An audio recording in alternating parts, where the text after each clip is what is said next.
이 가운데서 신상원 전문가 코멘트부터 확인해 보도록 하겠습니다. 일단 시장이 어쨌든 이 2350선 초반으로는 내려서지 않습니다. 2350선 후반 정도까지 해서 저점을 찍고 지금 지지해주고 있는 모습인데요.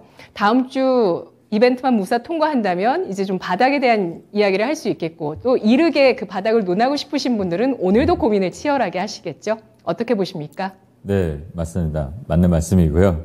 지금 뭐 2350 정도까지 이렇게 내려오고 반등이 나오지 않을까 이제 기대감이죠. 그리고 또 뭐 차트적이나 아니면 수급을 봤을 때 그 정도에서 이전에 급하게 좀 외국인 수급도 들어온 것도 있고, 그래서 그 정도를 예상을 좀 했었는데 다행히 기대감까지는 맞아주는 것 같아요. 근데 그건 확실하게 뭐 정확하게 이게 뭐 정답처럼 나오는 건 아니니까 유념해 주시고, 또 오늘 금요일입니다. 주말을 앞둔 금요일이고, 항상 주말에는 불확실한 요소들, 이벤트들이 나올 수도 있으니까 일단 뭐 멈춤 말씀드린 겁니다. 그리고 좀 마음 편하게 주말을 보내셔야 되는 거 아닐까. 그리고 지금 13일, 14일 뭐 중요한 뭐 다들 귀 아프게 들으셨을 거예요.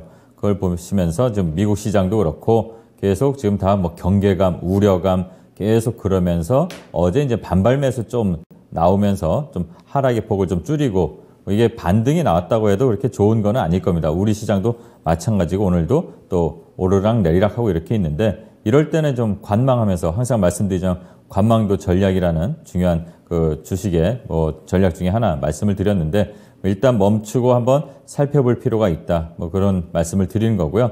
또 살펴볼 필요가 있는 게 어떤 게 있는지 그런 체크를 해 보겠습니다. 외국인 자금이 이탈이 계속 이어진 한 주라고 이번 주를 좀 볼 수가 있을 것 같아요. 근데 그 외국인 자금이 뭐 차익 실현에 대한 욕구가 나온 것도 있고 경계감에서 이렇게 나온 게 있는데, 그렇다고 너무 심각하게 볼 필요는 없는 것 같습니다. 일단 외국인 매도가 나온 게 지수에 이제 좀 조정에 좀 장기화되는, 그러니까 좀 길어지는, 우리의 바람보다는 좀 긴 거죠. 항상 우리는 항상 빨리빨리 올라가는 걸 바라는 거잖아요.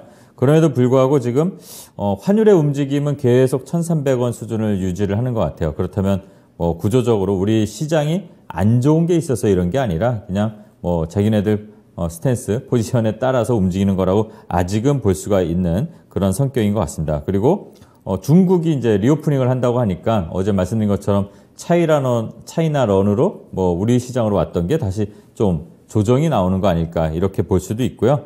지난달하고 10월 이렇게 차이나런의 수혜를 입었던 그런 종목들이 이제 반도체, 2차 전지, 특히 2차 전지 관련해서는 이제 조금 차익 매물이 많이 나온 것 같습니다. 그런 흐름들도 보면 좋을 것 같고, 이 외국인들이 나간다면, 나가고 있다면 한 1조 넘게 지금 나간 것 같은데, 이번 주에 또 돌아오는 시간이 있을 겁니다. 그게 바뀌면 또 어느 정도 사이클 지나면, 어제도 말씀드린 것처럼 새해 정도 또는 연말이나 새해를 예상하는데, 그때 또 다시 한번 관련된 종목들은 보시면 좋을 것 같고요. 또 코스피는 심각함이 없다는 거 다시 한번 말씀을 드리겠습니다. 그리고 한국, 중국, 이제 중국 얘기를 드렸는데, 한중 외교장관 회담이 이제 뭐 12일이다, 뭐 19일이다 계속 이렇게 얘기들이 돌고 있습니다. 요 내용을 좀 잘 볼 필요가 있는 게, 제가 오기 전에 이제 이 얘기거리를 준비했는데 벌써 한한령 해제 기대감이 나오더라고요. 그러니까 이런 것들이 좀 움직임이 나올 것 같아요. 정상끼리 말한 거를 밑에 실무진들끼리 어느 정도 더 다시 한번 논의하면서 구체화시키려는 움직임이 나올 수가 있으니까. 그리고 또 북핵 문제도 관련해서 뭐 얘기가 나오는데, 북핵 문제는 요즘에 다행히 시장에 큰 영향을 안 미치니까 우리는 우리 주식에 이제 좀 영향을 미치는 그런 컨텐츠, 미디어, 오늘 대부분 많이 오르는 것들이 그런 것들입니다. 계속 강조드렸던 컨텐츠들이 쉬었다 또 오르고 쉬었다 오르고 이렇게 되는 것들 살펴볼 필요가 있을 것 같습니다. 그리고 또 이런 하락장, 또 주말인데 드라마도 좀 재밌게 보셔야 되잖아요. 그런 관련해서 좀 얘기를 드리자면, 팬심에는 불황이 없다라는 말이 이게 매니아들 차이에서는 진짜 맞는 것 같아요. 하이브나 이런 SM이나 이런 쪽들 엔터주들도 보면 기관들이 좀 관심 갖는 게 하이브 디어유인 것 같고요. 또 외국인들은 JYP나 SM이나 YG를 좀 많이 보는 것 같아요. 근데 YG가 가장 좀 떨어지는 것 같습니다.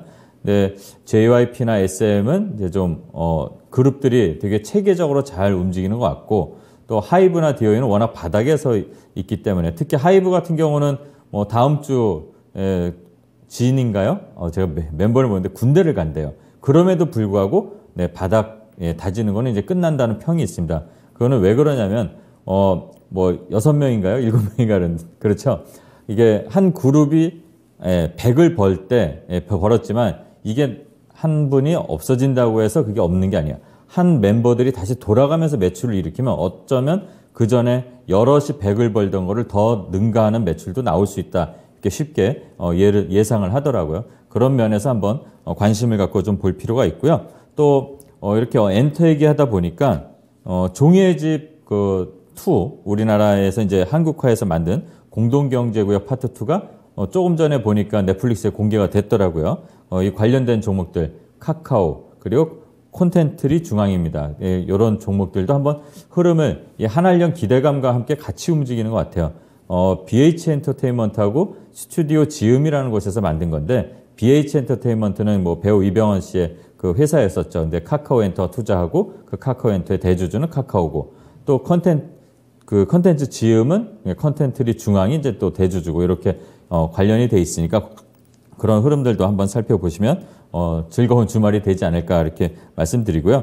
또 얘기를 하나 더 드리자면 나빠 보이는 것도 어떻게 보면 긍정적으로 볼 수 있는 구간이라고 생각하시면 마음이 조금 편하지 않을까 해서 말씀을 드립니다. 왜냐하면 코로나 때문에 갑자기 시장이 기본적인 가치보다 더 많이 올랐던 것들이 많습니다.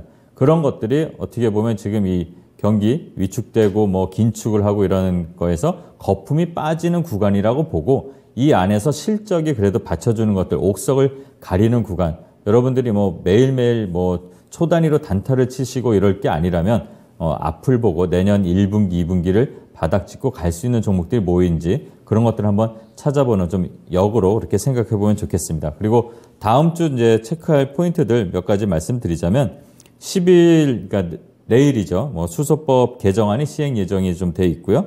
또 혈액학회 그리고 12일에 프랑스하고 우크라이나가 이제 재건 관련해서 양자 국제회의를 한다고 합니다. 그 관련주들 좀 뭐 볼 필요 있고 또 한중 이 외교회담이 다음 주가 될지 안 될지는 모르겠습니다만 그런 것들 아까 말씀드린 것처럼 관심을 가져볼 필요 있고 그 다음에 오늘의 이벤트는 저거였습니다. 그 제임스 카메론 감독 아바타 관련해서 이제 감독이 방한을 한다고 합니다. 배우들과 그리고 14일에 그 아바타가 개봉을 한다고 합니다. 그런 관련주도 이미 시세가 나오고 있습니다. 그러면 오늘은 챙기는 날이고요. 다시 또 월요일, 화요일 쉬는 구간에 거기서 또 시세가 지금 세게 나왔던 것들, 쉬는 것들을 한번 살펴보면 좋을 것 같습니다. 그리고 13일, 14일에는 FOMC 관련 소비자 물가지수 이런 것들 나오는 게 있고요. 그 다음에 15일에는 미국 11월 소매 판매, 그 다음에 산업생산, 22 기준금리 결정되는 거, 그리고 16일에는 미국 선물 옵션 동시 만기일이 이렇게 있습니다. 이런 것들 살펴보면서 편안한 주말 되시기 바랍니다.